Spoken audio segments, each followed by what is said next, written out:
नमस्कार विद्यार्थी, देखो एसएसटी के अंदर 9th क्लास में वाइमर गणराज्य का हमने हिटलर के बारे में पढ़ा था। अब हिटलर के आगे मतलब इसी लेसन के अंदर कुछ ऐसी बातें हैं जिनका हम अध्ययन करेंगे चैप्टर बाय चैप्टर, और उसके अंदर कौन कौन से बिंदु सम्मिलित हैं उनके बारे में अध्ययन करेंगे कि वाइमर गणराज्य का जन्म, वाइमर गणराज्य किस तरीके से अस्तित्व के अंदर आया था, इसके बारे में हम अध्ययन करते हैं। वाइमर गणराज्य किस तरीके से अस्तित्व के अंदर आया। अब देखो 20वीं शताब्दी के शुरुआती सालों में जर्मनी एक ताकतवर साम्राज्य था। मतलब जर्मनी कब था? 20वीं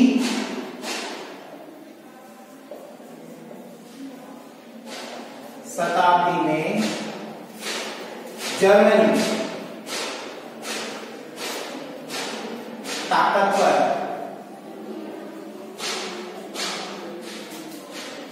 साम्राज्य, मतलब 20वीं शताब्दी के अंदर जर्मन जो साम्राज्य था वो एक ताकतवर साम्राज्य था। मतलब बहुत ही बलिष्ठ साम्राज्य के रूप में जाना जाता था। इसकी ताकत बहुत चारों ओर इसकी फैली थी, इसके उपनिवेश वगैरह क्या थे? स्थापित थे। ठीक है। अब ऑस्ट्रेलिया साम्राज्य के साथ मिलकर मित्र राष्ट्रों, मतलब अब क्या किया कि ऑस्ट्रिया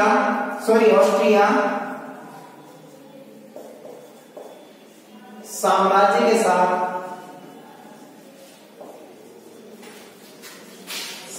मिलकर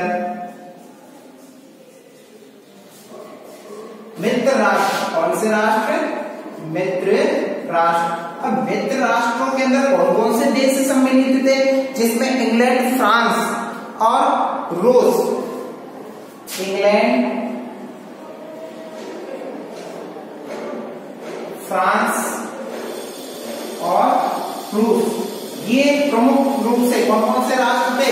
ये मित्र राष्ट्र के नाम से एक क्या बनाया था इन्होंने? संगठन बनाया था। और ये संगठन का उद्देश्य क्या था कि संगठन जो कि मित्र राष्ट्रों के खिलाफ पहला विश्व युद्ध, ये विश्व युद्ध था। मित्र राष्ट्रों के खिलाफ पहला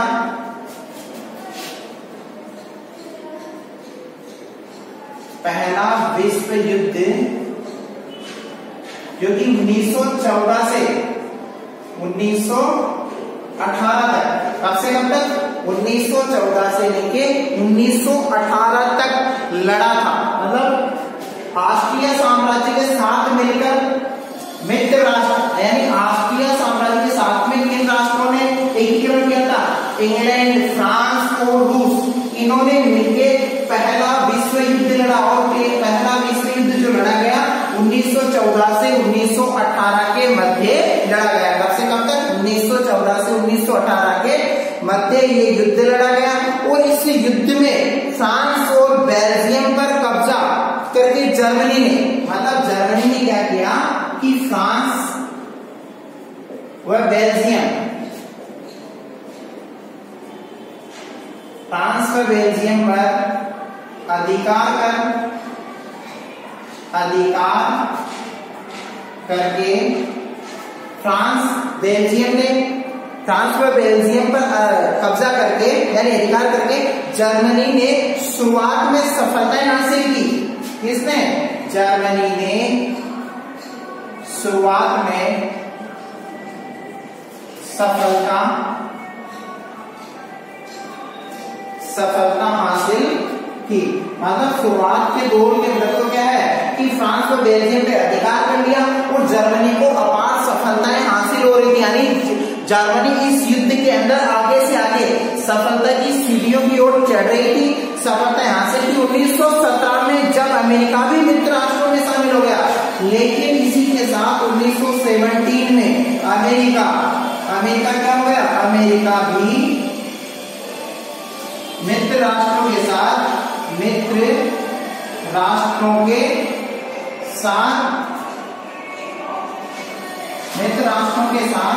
युद्ध में शामिल हो गया। मतलब ये भी किसके साथ में शामिल हो गया था?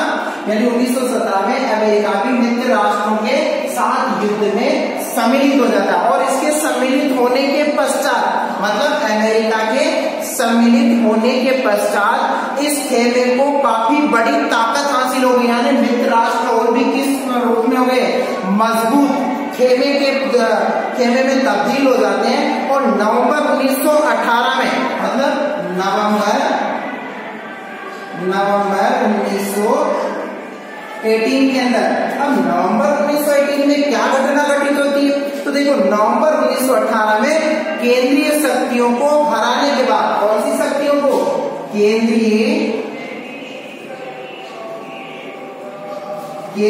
शक्तियों को हराने के बाद, मतलब नवंबर 1918 में केंद्रीय शक्तियों को हराने के बाद, यानी केंद्रीय शक्तियों को पराजित कर दिया जाता है।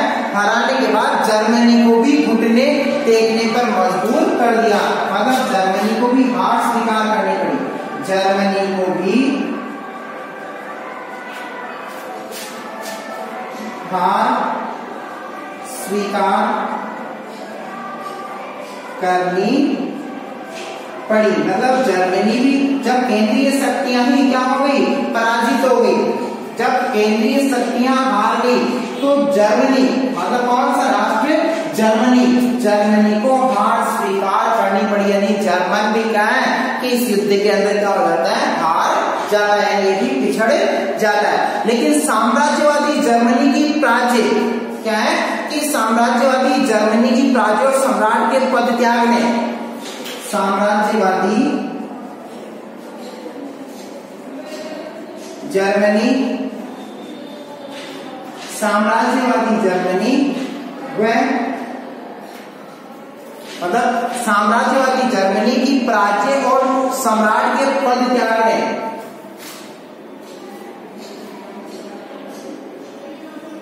जर्मनी की पराजय व सम्राट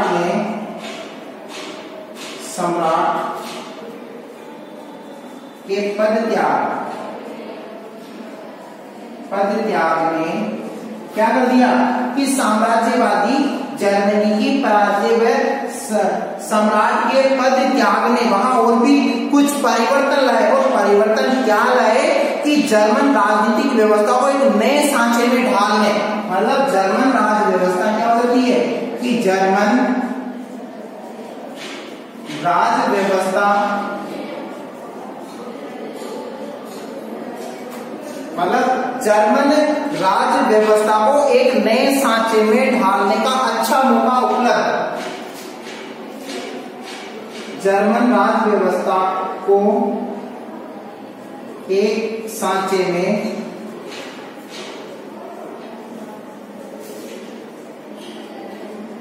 ढालने, मतलब जर्मन राज व्यवस्था को एक सांचे में डालने के अंदर क्या होता है कि एक सांचे में ढालने का एक अच्छा मौका उपलब्ध करवाया, अच्छा मौका प्राप्त हुआ। मतलब वहां क्या है कि इसी के साथ जर्मन राष्ट्र हार जाता है, ठीक है, सम्राट को भी क्या करना पड़ता है, अपने पद को छोड़ना पड़ता है, और जर्मन राज व्यवस्था को भी एक जगह एकत्रित करने का एक अच्छा मौका मिलता है। वो इस अच्छे मौके की तलाश के अंदर, एक अच्छे मौके की वजह से, तो एक राज व्यवस्था के तौर पे क्या है कि वाइमर के अंदर, यानी वाइमर में एक बैठक का आयोजन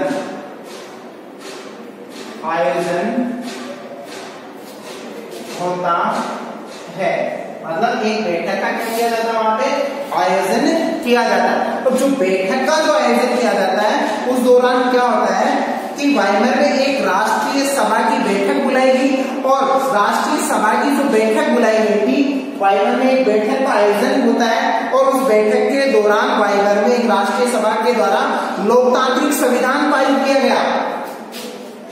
बैठक में लोकतांत्रिक संविधान पारित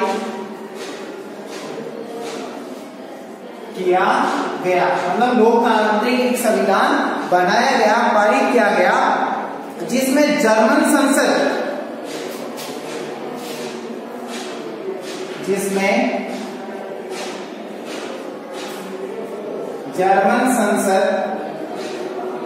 क्या किया गया, जर्मन संसद, ठीक है, तो जिसमें जर्मन संसद और राइक्सटाग के लिए जनप्रतिनिधियों का चुनाव किया जाने लगा। जर्मन संसद व राइक्सटाग के लिए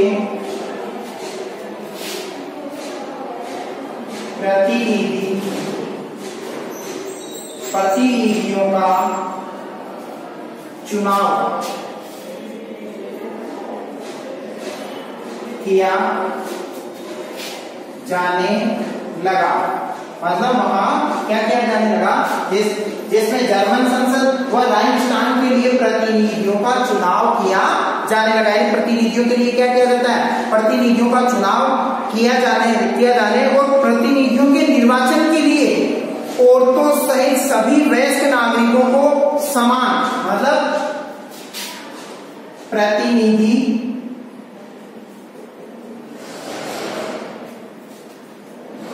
चुनाव में औरतों सहित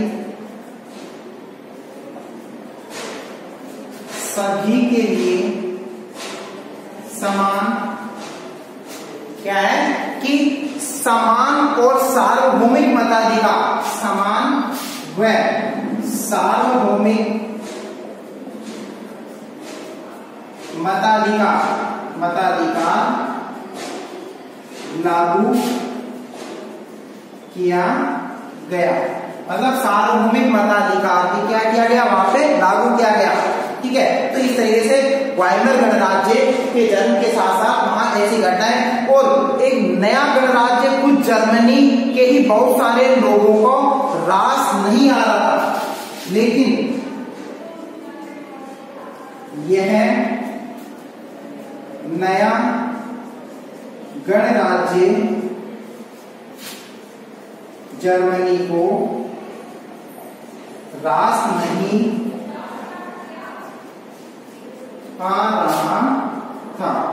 मतलब एक नया गणराज्य किसको रास नहीं आ रहा था, यानी लेकिन ये नया गणराज्य जर्मनी के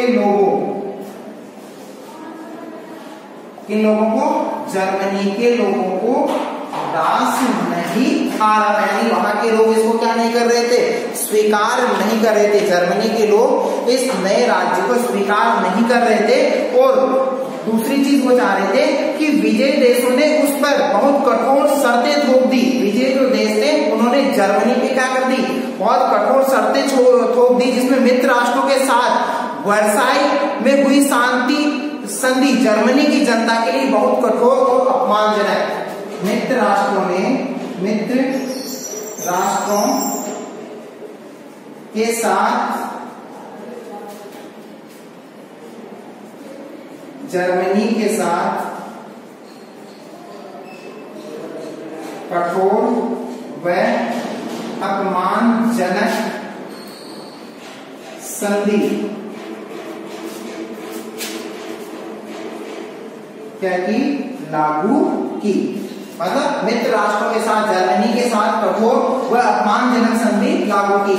वर्साई संधि कौन सी की है, वर्साई संधि, वर्साई की संधि लागू की गई, यानी वर्साई संधि वहां पे लागू कर दी गई, ठीक है।